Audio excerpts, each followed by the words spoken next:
नुपी अमा जेल असी हाइना कौथोक्लगा तमथीना हाटपगी मरालदा मियोय अमा कोर्टना मपुंसी चुप्पा जेलदा फादोकपीखिबगा लोइनना लुपा लाख 10 कंपेंसेशन गी सेनफम ओइना था अनीगी मनुंगदा विक्टिम गी इमुंगदा पीनबसु खंगहनख्रे।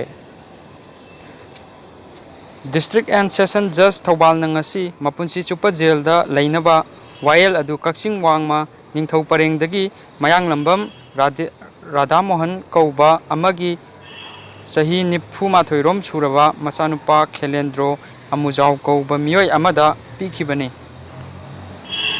थासिगी 13 महाकपु मी हाटपगी मराल लैरे हाइना कोर्ट असिमकना लौथोखिबनी।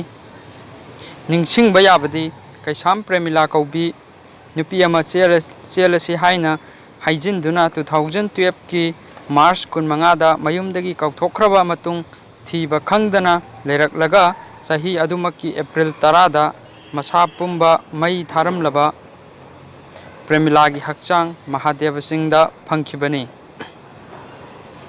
मसागी अयाम्ब सरुक काथेक्लमलबा हक्चांग अदु महाकना सेतचाखिबा फी मचेत खरा अमदी चप्पलदगी प्रेमिलानी हाइबा इमुंग मनुंगना खंगबा ngमखिबनी।